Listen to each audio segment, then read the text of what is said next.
After the first tournament in November 1993, the UFC gained wide popularity, almost immediately due to its novelty and entertainment.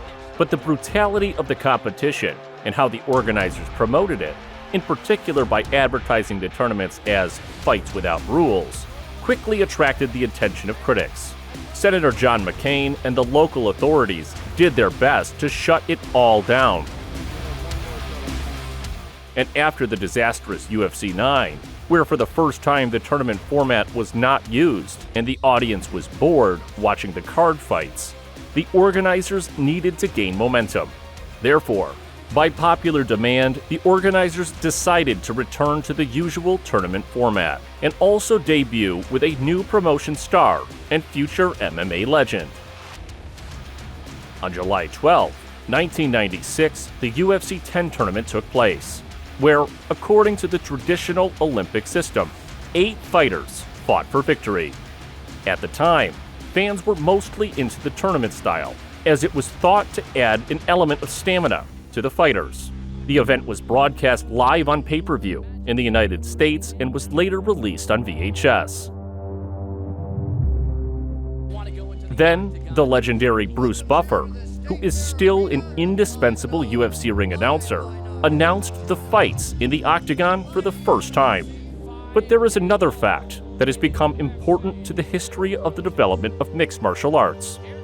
This is the debut at this tournament of the talented American wrestler Mark Coleman, who is considered the founder and pioneer of the ground and pound strategy. This style of ground control has become, is, and will be used by all successful mixed martial arts fighters. Mark Coleman started wrestling as a teenager. He said that from an early age, he knew that he wanted to become the best athlete in the world. At the age of 19, Mark was already a double state wrestling champion. As a university student, he became a 2-time Mid-America Wrestling Conference champion and won the NCAA championship. After graduating from university, Coleman set his sights on representing the United States on the world stage. He worked as an assistant coach, helping close friend Kevin Randleman win the NCAA title.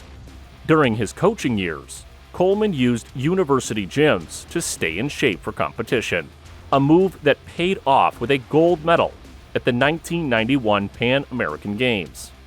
Not only did the conditions help Mark prepare for international competition, but he sparred daily with heavyweights such as Randleman, Ray Mendoza, and Nick Nutter. At the World Championships in Bulgaria in 1991, he finished second and was awarded a place on the U.S. wrestling team. He took part in the Olympic Games twice. In 1992, in Barcelona, he finished 7th overall, and in 1996, in Atlanta, he lost in the semifinals.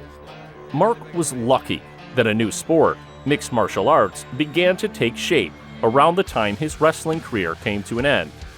Wanting to become the best in the world, Mark turned his attention to the mixed martial arts cage. In the first fight of the quarterfinals of the UFC 10 tournament fought undefeated fighter Don Frye and kickboxer Mark Hall. Don Frye was the UFC 8 tournament champion and defeated Brazilian Jiu-Jitsu master Amori Battetti at UFC 9. Therefore, he was the main fan star and a favorite for the upcoming tournament. Even in his amateur wrestling career, Frye's trainer was Dan Severn, who later became the UFC 5 champion.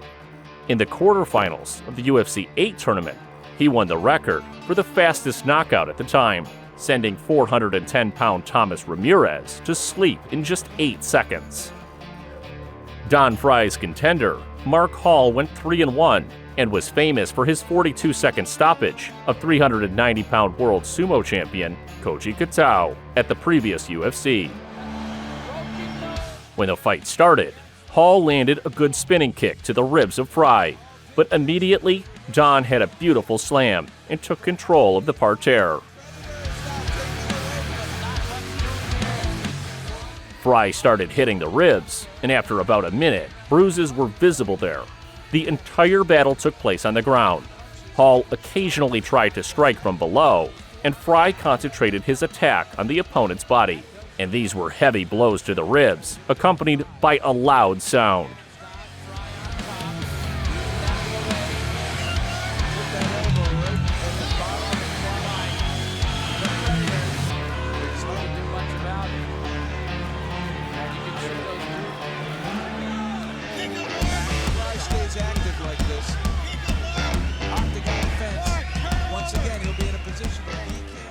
Around the 8th minute, Fry got up and landed several shots to Hall's head.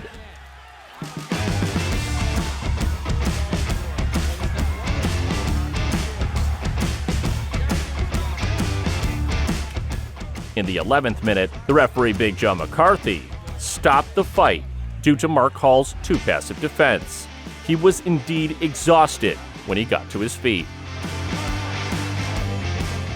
A magnificent display of Fry's sportsmanship and Hall's resilience.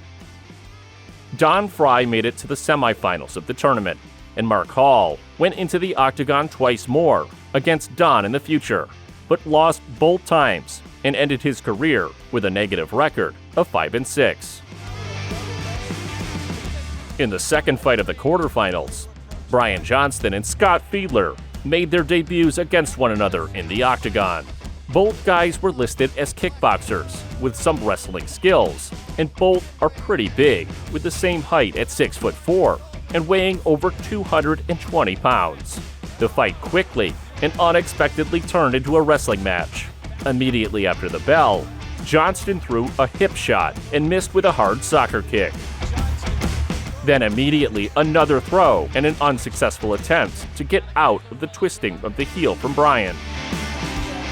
Johnston gave back, and Scott Fiedler from the back mount tried to choke. But Johnston escaped, and the fighters switched places. Now he sat on the opponent's back and struck from behind. In the 3rd minute, the referee stopped this beating in favor of Brian Johnston. He advanced to the semifinals against Don Fry, and Scott Fiedler didn't fight as a pro anymore.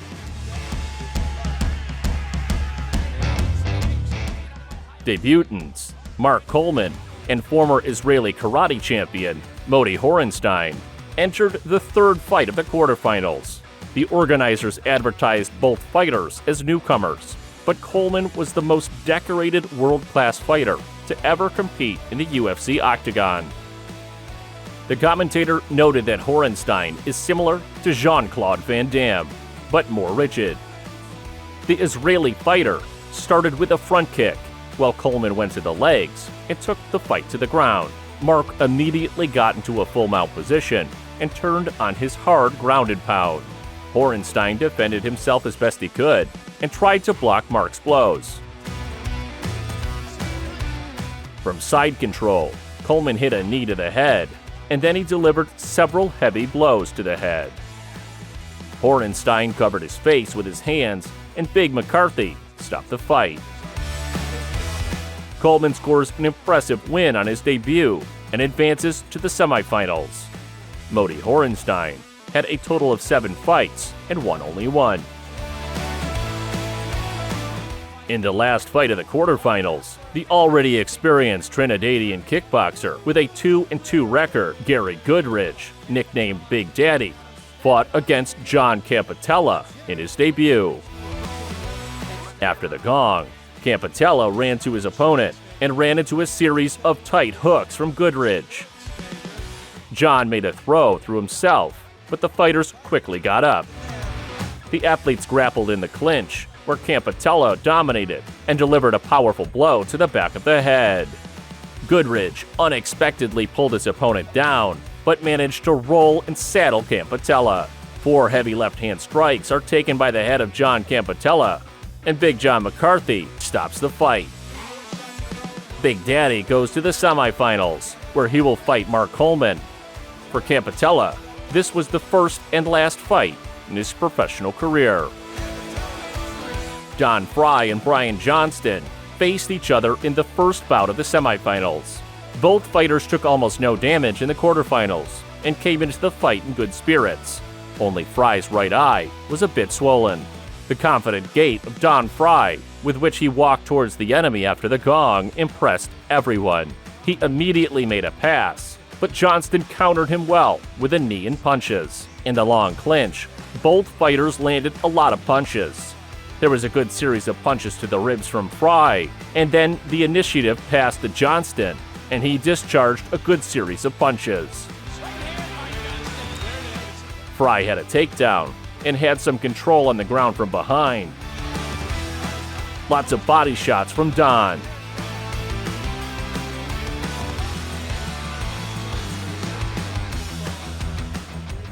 Johnston rolls over, and Fry takes a side control position. He delivers a powerful elbow strike that leaves a cut over Johnston's right eye. Brian knocks in surrender at the 5th minute of the fight. Don Fry made it to the final, where Brian Johnston had 8 more fights and ended his career a year later with a 5-5 record. The other 2 quarterfinal winners, Mark Coleman and Gary Big Daddy Goodridge, met in the second bout of the semifinals. After the gong, Goodridge took the center of the octagon and began to press. Coleman held a takedown and sat in the guard to the opponent. Goodridge tied his hands and did not allow Coleman's ground and pound to develop successfully. Mark headbutted Goodridge's face to free his hand for punches.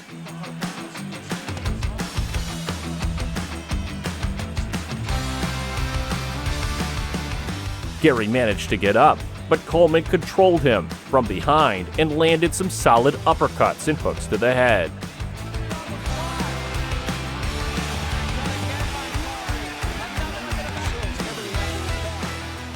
Goodridge broke free and started chasing Coleman with hooks, but missed. Mark made a takedown and landed several significant punches from side control.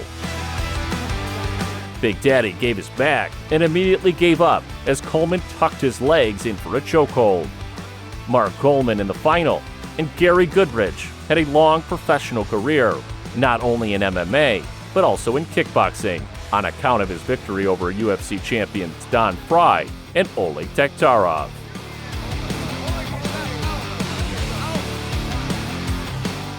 It was time for the finals, and talented fighters Don Fry and Mark Coleman entered the ring. Both guys are good fighters, but Coleman is 31 pounds heavier than Fry.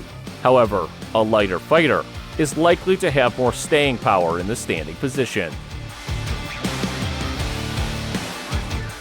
After the bell, Coleman immediately tried a takedown, but Fry skillfully defended himself from the pass. However, almost immediately he gave his back. Don swiped to his back and immediately took several heavy overhand blows from Coleman to his head. Fry tried to defend, but Mark developed his ground and pound. There were a lot of opportunities for submissions, but Fry's downside is that he didn't see or use them. Instead, Don missed more and more meaningful hits.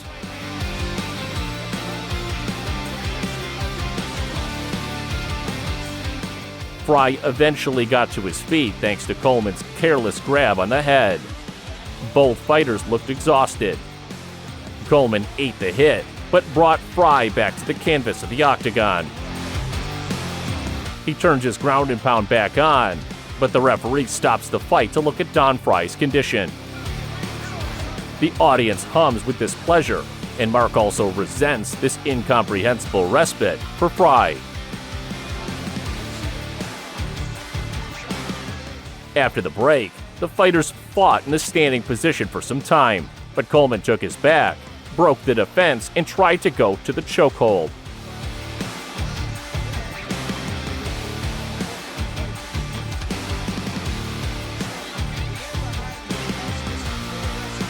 Fry reversed, but did not hold the position.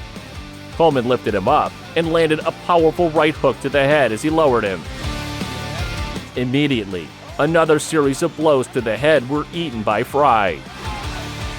Mark immediately landed a takedown and turned on his ground and pound to the max.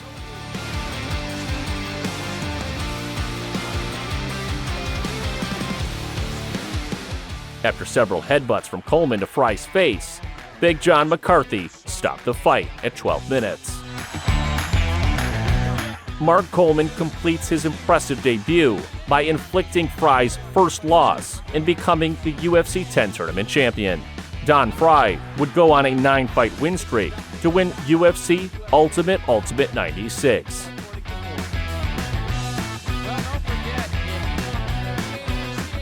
Coming on the heels of UFC 9, which didn't have any real good fights and was dragged out by a couple of bad ones, this tournament was a breath of fresh air.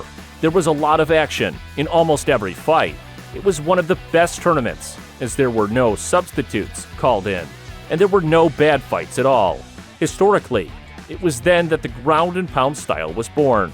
Coleman has been dubbed the godfather of ground and pound for his takedown technique, followed by furious punches, elbows, and headbutts.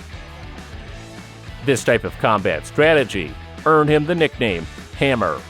Coleman knocked down everyone in front of him and continued to drive them into submission. It was the most impressive UFC debut to date, including Don Frye's debut at UFC 8. Coleman showed what a truly aggressive fighter can do. If you enjoyed this video clip, please press the like, leave your comments, and tap the bell icon to avoid missing the next video. And if you watch this video clip without a subscription, sign up for the channel right now. We'll see you in the next video.